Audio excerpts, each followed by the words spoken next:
Hello, everybody. Thank you for joining us this afternoon for a Google Hangout. And today we're absolutely delighted to welcome Namhla from African Monitor, Director of African Monitor. And we also have Francis Maberry, also of African Monitor, and lots of other organizations to conduct the interview today. If I may leave with Francis to start the interview off, and you'll see me in the background, and I hope to come back later. Over to you, Francis. Thank you very much, Paul. It is always a pleasure to join you in the series of Hangout and Twitter chats as we host a variety of champions of SDGs and development generally on the African continent. Today, I'm more than delighted to welcome Madam Namhla Mniki-Mangaliso on today's Hangout, and briefly introduce yourself to the audience. Thank you so much, Francis, and thank you so much, Paul, for having me for my first hangout, actually, on Google. So I look forward to how the conversation is going to go. My name is Namhla Mniki-Mangaliso, and I am based in South Africa, working with African Monitor. African Monitor is an organization that's been working for a very long time on issues of sustainability, sustainable development, eradicating poverty, and ensuring that we have accountable government and inclusive economies. And in the last sort of 3 to 4 years, we've worked with a fairly significant youth constituency across the continent to make sure that Africa's youth have a voice, a perspective, and influence over the new sustainable development goals. We also work with civil society across the continent to ensure that they are also equally engaged. And so African Monitor is very much an organization about bringing power and voice to the usually excluded and the voiceless.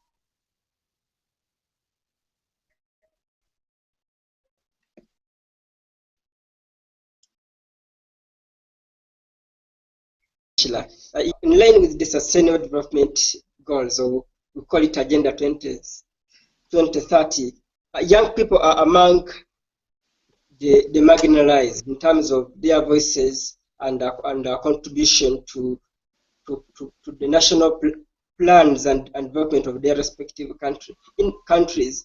In your view, how inclusive are youth in the development of Africa? Right. So it's a good point to start at, actually. I mean, I think many of our participants will know that Africa's population is the youngest population globally, and so Africa has the most youthful population.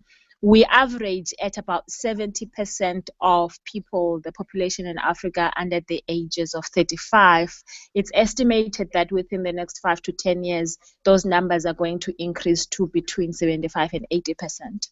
And so while the rest of the world is aging, Africa is actually getting younger and younger. What you would expect is that if 70% of your population is under the age of 35, it is that population that actually makes primary decisions. At the very least, young people across the continent should have influence and power over development policy generally. But it has been our experience that over a period of time, young people have been excluded, and they have, as you say, Francis, rightly, they have been part of the marginalized. What we've worked to do in the last 3 years is to build that capacity for young people to engage better with their own governments, but also to engage better with global policy-making processes, so that the rest of the world, in terms of development decision makers, understand and know that young people have a perspective, have aspirations, but also have capacity to influence things positively. In other words, they're not just sitting there with opinions, but they have agency and they can actually do things to radically transform the continent. So that's the move we're moving towards, and the Sustainable Development Goals, particularly the broad 2030 agenda in the preamble talks a lot about making sure that the power to effect changes comes from citizens themselves. And in our continent, those citizens are largely youth, and they are largely women. And so if the 2030 agenda, which our governments have actually signed on to, is inviting young people as citizens to participate, our job as young people, and I'm not young, by the way, but the job of young people across the African continent should be to force their governments who have made this commitment already to just fulfill and implement the commitment. What I'm trying to say is that most African governments have signed on to a number of treaties, a number of, at the global level as well as at the regional level, a number of policies where they've said, we commit to people participation, we commit to empowering people. And now the job is for citizens themselves to rise up and say, we're going to force our governments actually to do and implement the commitments that they already committed to. Thank you very much, Namhla. I like the way you end your submission. But the capacity for young people to influence policies at national level for their countries and Africa and the whole. But we also learned that over the period since the Millennium Development Goals were adopted and then came to an end in 2015, we learned that the number of young people, of people who are graduating from young adults, the number of them sliding back to poverty was increasing than the number of young people jumping out of poverty. So you find that, for example, for Uganda, if you can refer to the research to the research in Uganda, the National Housing Population Research, that about people in the last 10 years have been sliding back to poverty, compared to about 20% who are jumping out of poverty. And we are talking about increasingly empowering young people to participate in the development of the policies that would have helped many of them to jump out of poverty. In your own view, how best can we make sure that as we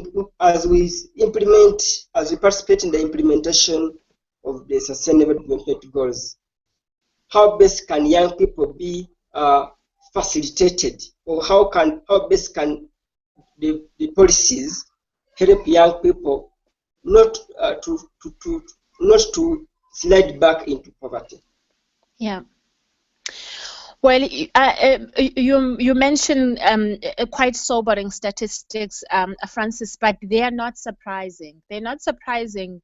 It's not surprising that young people are more and more sliding back into poverty, because if you look at the labor absorption rates, in other words, the extent to which young people who have finished schooling are absorbed by the economy, you see that those numbers are not improving. And Africa, just like the rest of the world, is facing increasing unemployment levels. If you look at who actually occupies the informal sector, which is the least supported sector across the continent, we know that primarily it's young people that are trying to make a living through those systems. So we have a history in many countries of the exclusion of young people from economic participation. And the exclusion of young people from economic participation essentially traps them in this cycle where they cannot ever move out of poverty, simply because they can't actually eke out their own livelihoods. And so as African Monitor, we've strongly been advocates of saying young people must participate in decision-making processes, and that's important for citizen agency, in that the only way to hold your governments accountable and make sure that they're doing the right things is to actually participate in decisions. Also, the only way to make sure that those policies are relevant and are timely is to make sure that people influence them, because people are the ones who know what works and what doesn't work on the ground. But the point I wanted to make in relation to your question, Francis, is that it's not enough to simply participate in policy-making decisions, because policies must be implemented. And if those policies are not being implemented, if the policies themselves don't envisage African youth as creators of their own wealth, then they are never going to get out of poverty, and we're never going to see improving productivity across our various countries. We're never going to see an Africa that becomes an innovator, an Africa that takes advantage and leverages technology, an Africa that uses infrastructure and technology, infrastructure and energy. And so what I'm saying is, you can't only have the policies. You have to make sure that the policies and the action you take after the policies actually leverages the skills and the energy and the passion that already exist amongst young people. And so two examples I like to make about what's been going on in many countries across the continent is that Africa decided on an infrastructure development plan, and it's a multi-billion plan to build infrastructure across the continent. When we started studying this infrastructure development plan, we realized that it actually didn't include African people. So these governments were foreseeing building these large projects, but these large projects were designed to benefit primarily the corporate sector. The corporate sector, which is mostly international, which is mostly owned by the rich in Africa already. And so when you ask the question, to what extent is this infrastructure pro-poor? In other words, how are we making sure that the infrastructure we're building provides the energy that young people need to start their businesses, provides the technology that they need, provides the financing that they need if you think about soft infrastructure? So we have these big grand plans, but these big grand plans don't integrate the understanding that young people are not only there as opinion makers, but passive in Africa's growth and development. They actually have to be an integral part of Africa's growth and development. They are producers, they are creators, they are innovators. But if the environment doesn't allow for them to be that, we're going to constantly be talking about policies, but policies will never be implemented because they don't actually leverage on the skills and the energies that young people have, which means they're not tapping the potential that African youth have. Fantastic. Namhla, I want to pass to your question. Resina from Ghana. She wants to know, she's asking, how does SDGs work in terms of grassroots? Do they have systems in place? In your own view. Right. Thank you so much for that question. So the Sustainable Development Goals, there are 17 goals that have been adopted by these governments. 16 of those goals are supposed to directly impact on the lives of the poor, primarily the poor, the vulnerable, the excluded. And so if you look at goal 1 and goal 2, they talk about poverty. If you look at the rest of the 4 goals after that, they talk about health, education, access to services, and good quality services, as it were. Goal 6 talks about water. If you look at goals 8 to 10, they talk about issues of inclusive economies, eradicating inequality. All of those things are things that are really at the core of changing the lives of people on the ground. In other words, I think, in my opinion, the SDGs are incredibly relevant and have huge potential to change the lives of the poor if they were to be implemented. What's failing in terms of, and I like this question that's asking systems, what's failing at the moment, or what potentially will fail? Because we adopted the SDGs in September last year. So we don't necessarily have a long period where we can evaluate whether we've implemented or not. But judging just by the last 12 months, because now we are finishing 12 months since the adoption, a lot of countries have not actually made significant headway in adopting the SDGs at the national level. In other words, we can all agree that this is a global agenda and all United Nations member states actually adopt them. But if they are not turned into national policy, and if that national policy is not turned into planned programs and translated to budget priorities, we're not going to see anything happening. One of the things that has discouraged us quite a lot, and we're working very hard to change this, is that parliamentarians and local governments know very little about the SDGs. And why do I mention those two? Local governments across Africa are responsible for delivering to the poor. In fact, they are the first port of call in terms of government responsibility. If you think about duty bearers, local government have the first duty to be responsible for what goes on the ground. But if local governments don't even know that the SDGs exist, how can they be expected to implement them? Parliaments have the responsibility of oversight, of making sure that governments implement commitments they make. If parliamentarians do not know that their own countries have committed to the SDGs, how can we be sure that parliamentarians can do their oversight role of making sure that, in fact, those governments plan for budget for the SDGs? And so I gave you a very long answer, but the short version of it is systems are not yet in place. They should be in place, but they're not in place. And what systems would we be looking for if we were saying we're moving towards the right direction? And for me, I think it's 3 or 4 milestones. The first milestones is national development plans must integrate the targets that are included in the SDGs. And so that's a policy issue. Secondly, budgets must then prioritize those things that are in the SDGs, particularly youth priorities, because most African countries are dealing with the issues of youth exclusion. Thirdly, the institutions of accountability that need to be in place, that include civil society, young people, government, academia, and business, must actually be set up legally so that there are institutions of oversight that will actually oversee the planning as well as implementation, as well as the monitoring and review of the SDGs. And then, of course, I think the last thing is around building the capacity of local governments to understand the SDGs, to understand how they are relevant on the ground, and to integrate them into their own local development plans. Thank you. Just another quick one. Well, we appreciate that the most vulnerable, and we are saying they should be put at the forefront in the Agenda 2030 process. But we also are hit by annual statistics that the young people's revenue contribution to the national cake in terms of revenue is very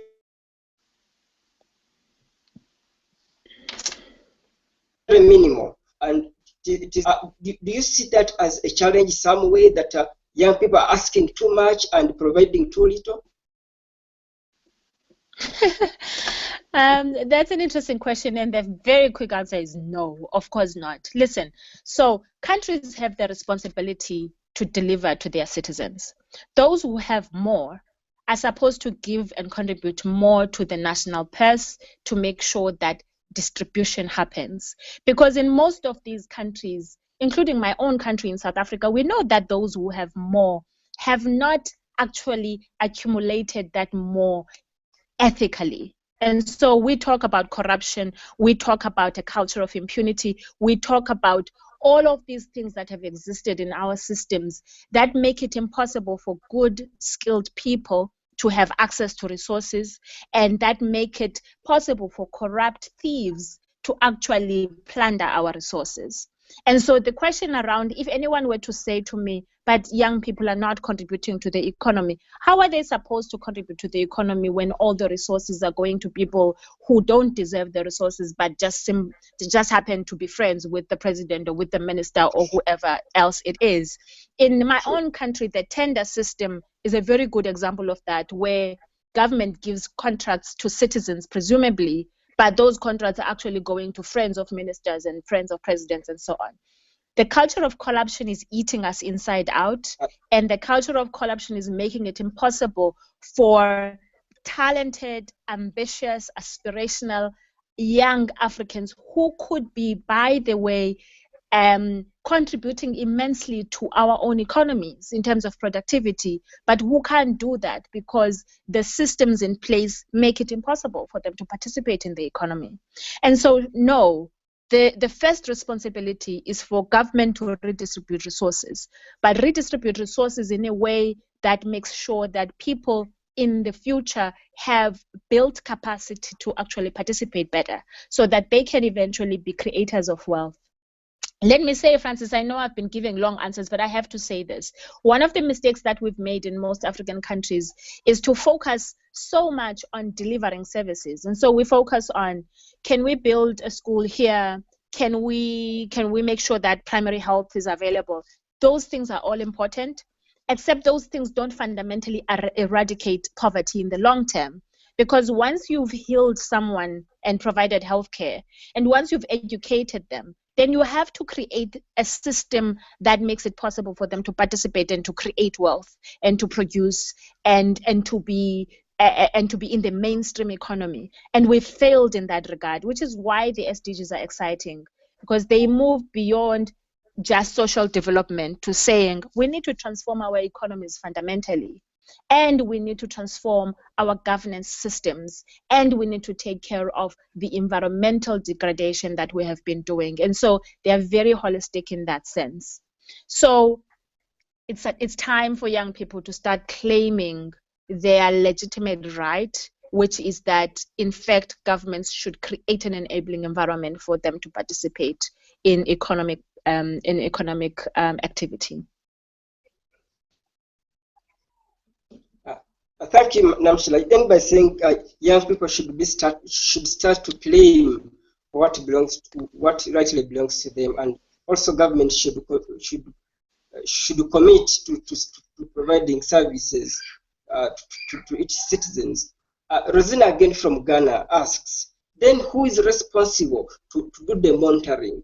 Who is responsible to ensure that government representatives do not only sign these papers of commitments, but actually do the delivering of these commitments to their citizens?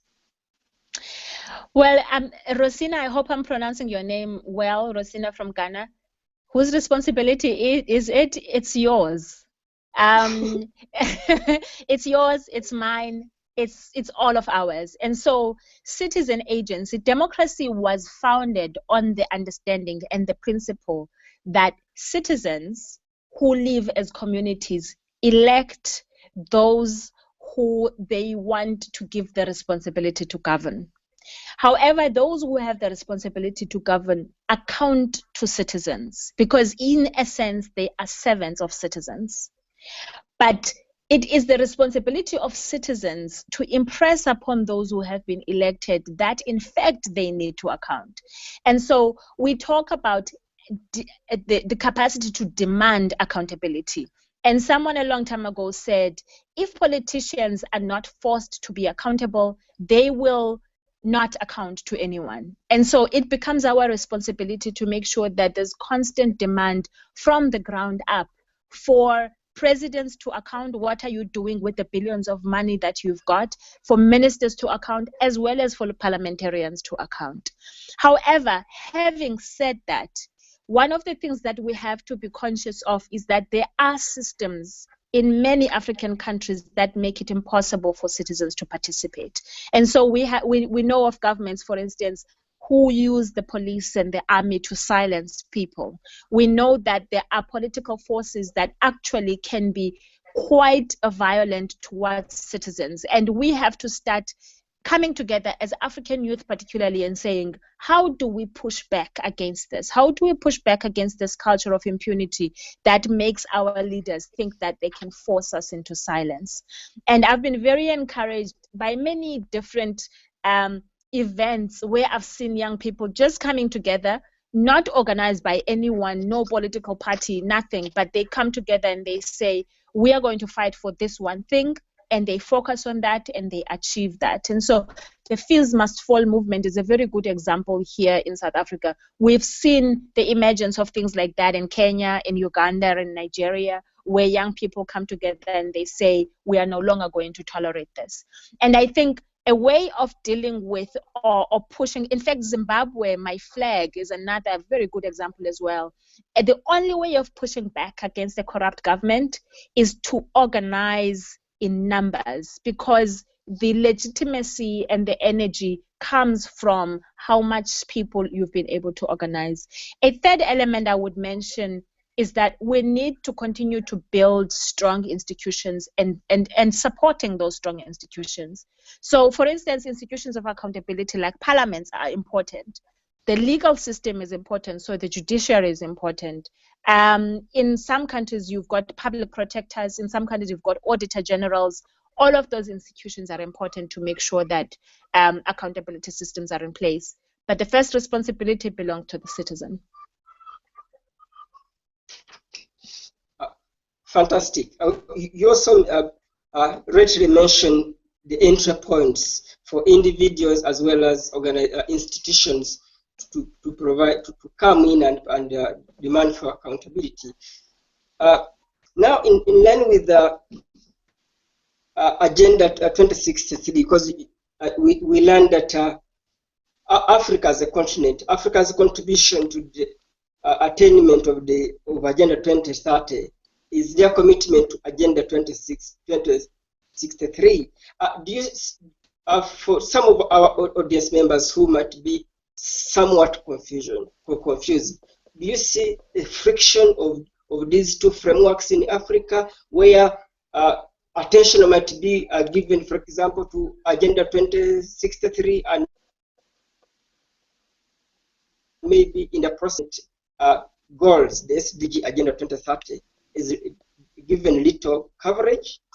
Right.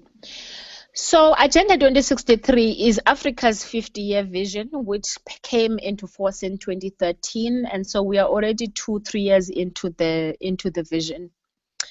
I think what's encouraging about Agenda 2063 is that it demonstrates such a positive move by African governments to begin owning Africa's development agenda. In other words, these governments came together and they said, what's our 50-year vision? What do we want to achieve as Africa? And then countries have begun to say, out of that vision, out of that very long-term vision, how do we turn this into 10-year plans? How do we turn this into 5-year plans so that we can implement on the ground? And so in itself, I think it's incredibly encouraging and has lots of potential. A lot can be said about how Agenda 2063 came together. And so, for instance, was there consultation with African citizens? And those kinds of questions exist already. And I think one of the weaknesses is the extent to which, again, African youth were not at the helm of actually determining what goes into Agenda 2063, especially as owners of the current today as well as the owners of the future.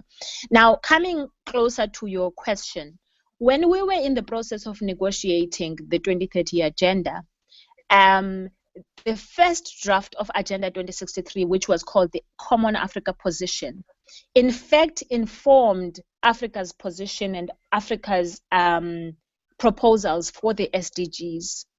What that meant is that there is a very important link between the key elements of Agenda 2063 as well as the key elements of the SDGs, because in fact the one document informed the other. And so in Africa, they were using Agenda 2063 to determine and negotiate for what they wanted in the 2030 agenda. Now, the 2030 agenda obviously is a global agenda, and so it deals with broader global issues, whereas Agenda 2063 just focuses on the Pan-African issues. But in relation to the content of what is targeted there and what each of these agendas seek to achieve, there is absolutely no difference. I think the differences might be in that the SDGs have gone quite a way further in determining targets and indicators, whereas Agenda 2063 is still in the process of doing that.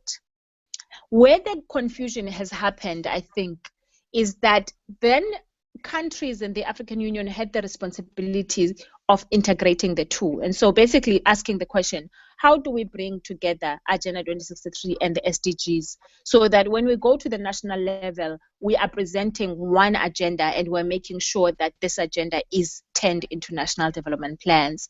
And I think that is what the African Union needs to do better. And I know that UNECA, the Economic Commission for Africa, as well as NEPAD and the African Union Commission are currently working on exactly those questions about how to integrate Agenda 2063 with the SDGs. But in terms of content and focus, certainly the two agendas are very, very related and aligned. Perfect. We also assume that even the indicators for measuring Agenda 2063 will be in line with the indicators that will be used to measure Agenda 2030. Now, Agenda 2063 being a Pan-African initiative more, and SDGs being a global initiative. Recently, we had African leaders participate at the high-level political forum. As an individual who was on the sideline of those discussions, what can African youth hope from the high-level political forum? So just to give a very quick background on the high-level political forum, this is basically been identified as the main accountability structure for the United Nations in relation to the implementation of the 2030 Agenda. What that means in short is that countries come together every year and they have to give a report back on how far they have come in the implementation of the SDGs. So this year, which was the first year of reporting, 22 countries volunteered themselves to report back. And most of these countries were really just focusing on what they plan to do. In other words, what's on paper in terms of what they are going to do. And most of them hadn't taken substantive actions, as I had said, in terms of actually implementing some of those plans. Civil society across Africa and globally has identified the HLPF forum as an important forum to hold their governments accountable, which means it's important on a year-by-year basis for us to know who has volunteered to actually report and what are they saying. And so, for instance, in countries like Tanzania, we had Tanzanian civil society colleagues who were sitting on the government delegation asking the question, what's in the report that Tanzania is going to present, and making sure that that report is informed by civil society. So, and there are other sort of civil society elsewhere, like in Germany, where they were trying to make sure that their own governments are reporting what is the truth. The problem with the HLPF forum is that it's a voluntary structure. In other words, countries decide out of their own free will to report. Secondly, it's not a structure that has capacity for follow-up. And so countries can say, we've done this, but we haven't done that. And there's nothing anyone can do really to say, these are the consequences of not implementing. And I think that's what we have been bemoaning as civil society, to say if governments are going to continuously commit to things and yet there's no consequence for them not implementing those things, this continues to be a problem. For Africa, I think the three main concerns that emerged were firstly that most countries were presenting almost perfect reports at the United Nations in New York. And you often wondered, to what extent is this happening on the ground? And what we found out as civil society who were present there is that in many instances, nothing actually was taking place on the ground. There were just general commitments and plans that African governments were making. And so it's important for us to make sure, particularly as African youth, to make sure that what our governments are telling the global community is reflective of the truth that's going on the ground. That's why we have been encouraging young people to be part of these multi-stakeholder SDG forums at the national level, so that they actually can influence the reporting of African governments. The second big thing is, in all of the reports, not just for Africa, but the global community largely, none of them had any plans for monitoring and review and citizen participation. So all of them were saying, we want citizens to participate, but none of them had really set up any systems that make sure that actually citizens have the power and have the platforms for accountability, review, and monitoring.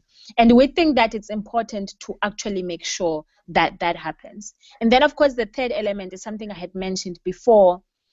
African governments have no idea where the money is going to come from. And so the budgeting process, where the money is going to come from to implement the SDGs.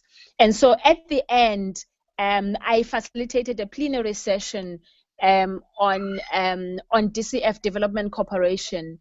And the big question there was, can development assistance and the broader, broadly defined development cooperation, can that actually be helpful in making sure that the SDGs are implemented? But this is a problem because there are no commitments on the floor, on the table. There are no clear commitments either from development partners or from African governments themselves about how they are going to raise resources and how they are going to allocate those resources. And so at the end of the day, if there is no conversation about where the resources are going to come from, this becomes simply a talk shop. It becomes just a conversation that will not get us anywhere. Because at the end of the day, we need to say this much of the budget is going to be rediverted to youth priorities that are linked to some of the indicators in the SDGs. And that's a big problem. Thank you, Namhla. It is really a big problem. And for our network of youth for Network of African Youth for Development, we are basically first looking at engaging rural communities. And that's the background of engaging with these communities. In your perspective, what could be the must-dos for the grassroots communities to ensure that realistically nobody is left behind? Because you could agree with us that much of these discussions are at the capitals where the parliaments are sitting, where government is sitting. How about the rural communities? If we are surely not going to leave anyone behind, what can be those must-dos, if you have any? So, such an important question to as we draw to our conclusion, Francis. I think you make such an important point that rural communities and rural youth continue to be excluded. And if we were to focus on youth broadly, we might even forget that there's special attention that we need to give to rural youth, simply because they are away from the news, they are away from the media, they are away from technology, they are away from most of the things that allow urban youth to have access to information that might help them to participate better. And so extra attention needs to be given to how we can make sure that we build the capacity of rural youth to participate. And let me say 4 things in relation to that, speaking directly to rural youth across Africa. First, get better at organizing yourselves. There's no way to stress this any more than I've stressed it, but it's such an important point. Governments, whether at the local or sub-regional or national level, they listen to pressure. If you are not organized in order to pressurize, nothing is going to change. Someone at the European Union, in fact, it was the head of the European Union in a recent meeting I attended, said to young people across the world that he was talking to, he said, force us to do the right thing. And this was a politician who was heading the European Union. And he's talking from experience because he knows that without that pressure that's continuously forcing and activating governments to do the right thing will not happen. Also because there's power in numbers. One of the things I often see about this thing around agency and organizing better is that young people really don't understand how much power they have and how much right they have to organize. And so most of our constitutions protect us as citizens to organize, to get together, and to coordinate ourselves better. We need to use that, because if the constitutions create an environment where we can participate, then we should participate to the maximum. The second point is understand and know who your duty bearers are. If you're sitting somewhere in a rural village in Zambia, it makes no sense for you to try and access the president at the beginning. know that your first point of call is your council and your local government. They have the first responsibility on delivering services, on creating opportunities. And that's where you should be targeting your attention. And so if there's a matter that concerns you at the community level or at the village level, where you should be actively engaged is actually dealing with your councillors. Also, Africa has adopted a policy system called decentralization, where they've said they're actually allocating budgets at the provincial and local government level because they recognize the power of local governments to implement programs. And so a lot of the budget actually that you see your finance minister talking about at the beginning of the year actually ends up at the level of local government. And it's local government that must decide where the money goes, how it goes there, and how quickly it goes there. Here in South Africa, we know of many governments that continuously, year on year, they bring money back to Treasury because they haven't spent their budgets. That's not because there's no need to spend the budget. It's just simply because either there's no pressure for them to spend or there's no efficiency systems in place. And so deal with your local government and bother them as much as possible because they are the duty bearers and they have they have the most responsibility. The third thing, specifically related to the SDGs, is that most governments are going to set up what's called the multi-stakeholder SDG monitoring and review forums at the national level. And that is an avenue where you can make sure you have representatives at the national level, at the national stakeholder level.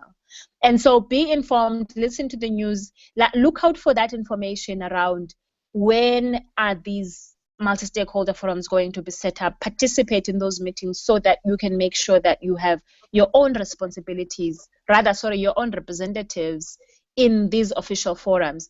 Participating in official forums is so important because it allows you to have a seat at the table as opposed to speaking from the sidelines. And so you become part of the decision-making system instead of continuously being excluded. Then the last thing is to just simply get on with the work with the resources you've got and get the work done. In South Africa, we call this, in my language, vukuzenzele, which is Xhosa for get up and do it yourself. While you wait for your government, while you agitate your local government, while you are tweeting and trying to get together with your friends at university or at school or whatever at the village level, do whatever you can to improve your life today, now, because no one is going to do it for you.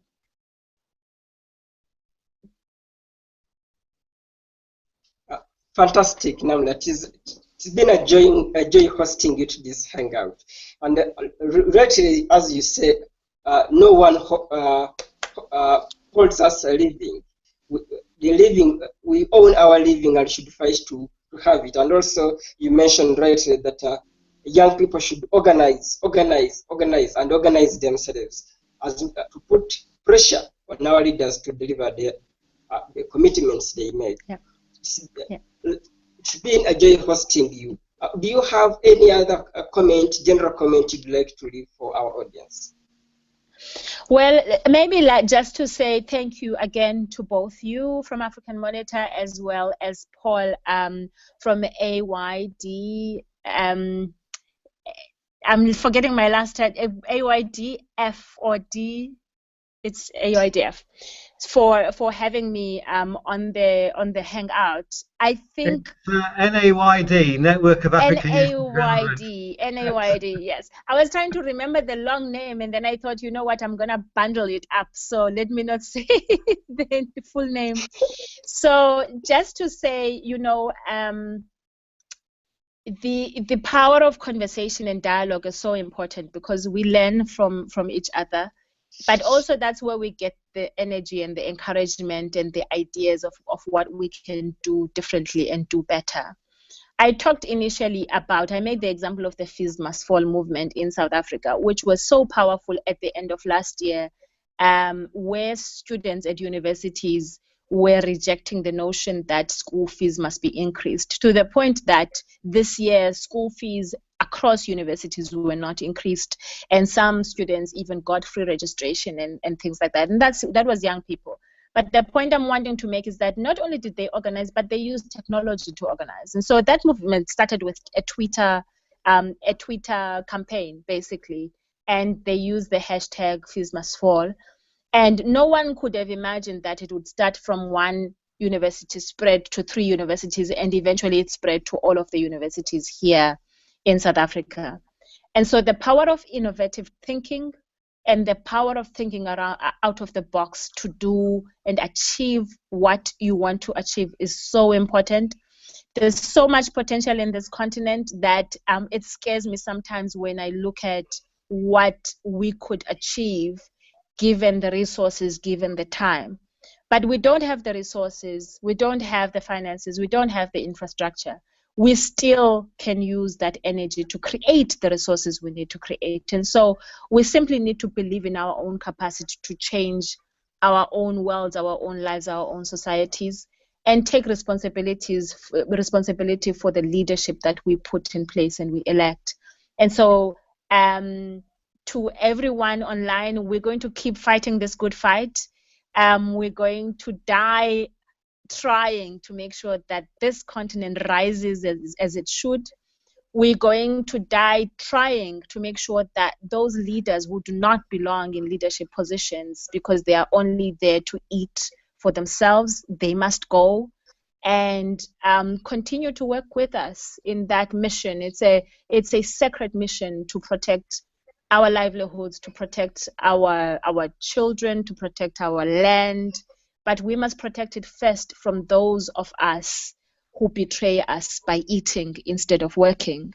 And so, let's continue to talk, let's continue to fight, let's continue to organize better as Africans. Well, thank you very much, Namhla. It's been an absolutely brilliant 45 minutes. I'm sorry we couldn't grab your time for longer, but you're a very busy person.